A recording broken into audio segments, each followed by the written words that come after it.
There was this fantastic documentary made about Tonya Harding when she was 15 called Sharp Edges.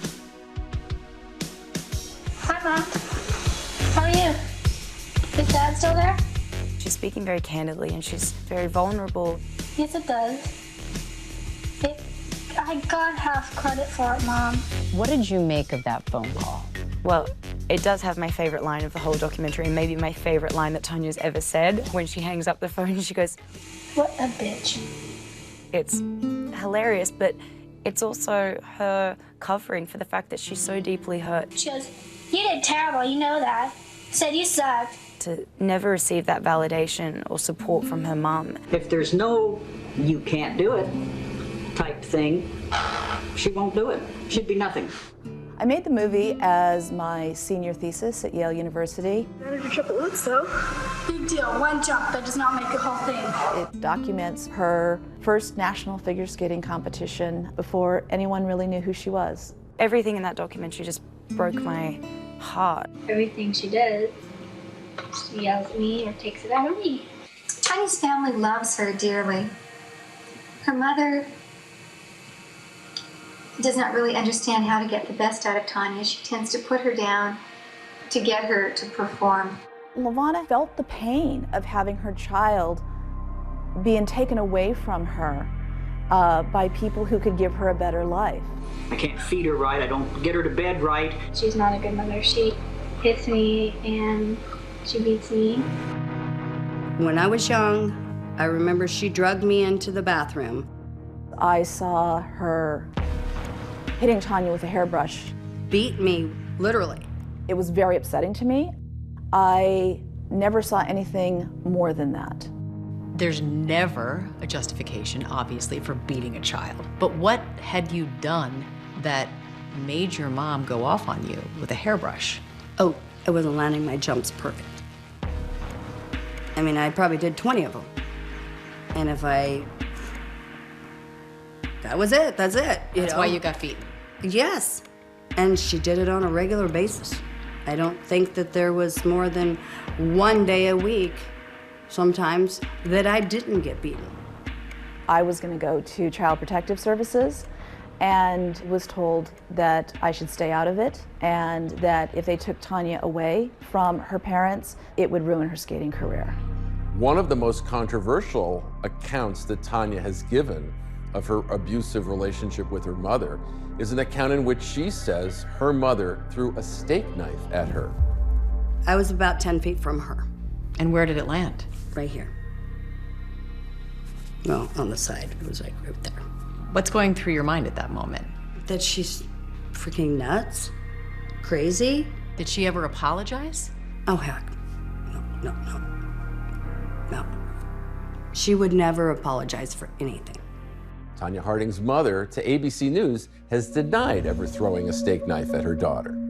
I was working right around the clock, morning, noon, and night, trying to get the money for her to skate.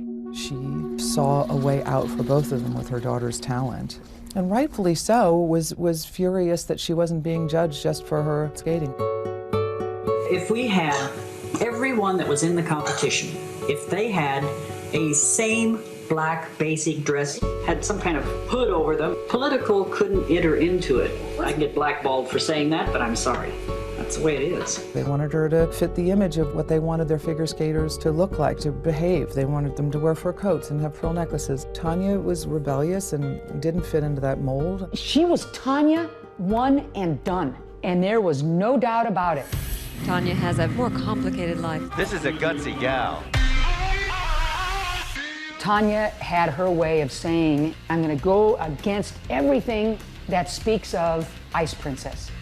And I am gonna bring my grit, the athleticism that you haven't seen before, and I'm gonna rock it to this music. How do you like me now? Portland loved her. I always tried to be pretty, but it was the 70s and 80s, and I liked pop culture back then. I'm right there with you. I had the big hair too. Did you do the blue eyelash? I did. I had blue mascara, but I wasn't being scrutinized the way you were. Well, that's life. it was very important that she be seen in the proper light on the national stage. Our plans for Tonya basically start with revamping her from her head to her toe with hair, makeup, nails, clothing, on and off the ice, street clothes, the total new Tonya. She wanted Levi's.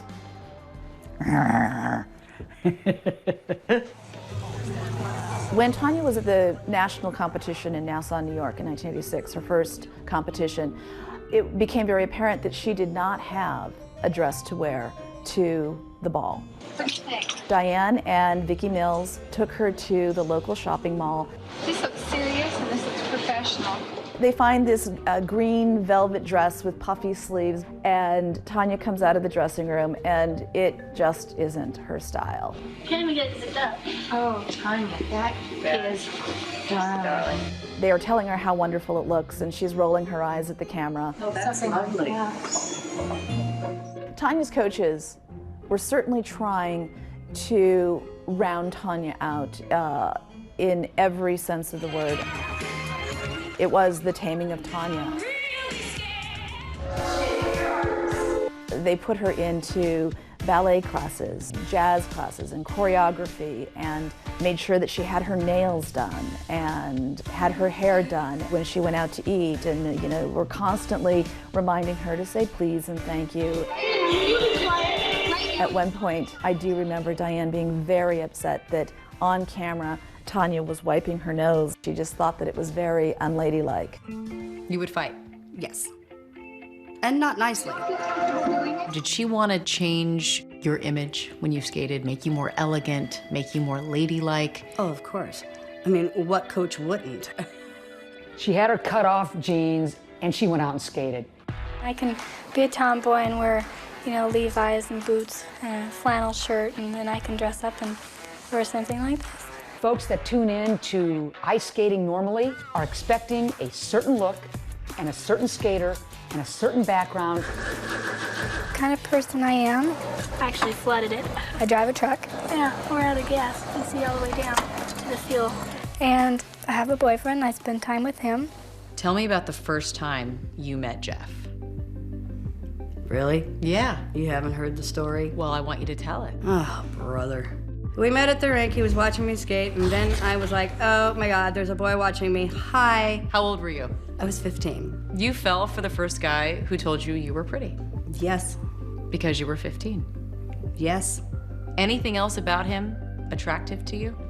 He had a job. And a car.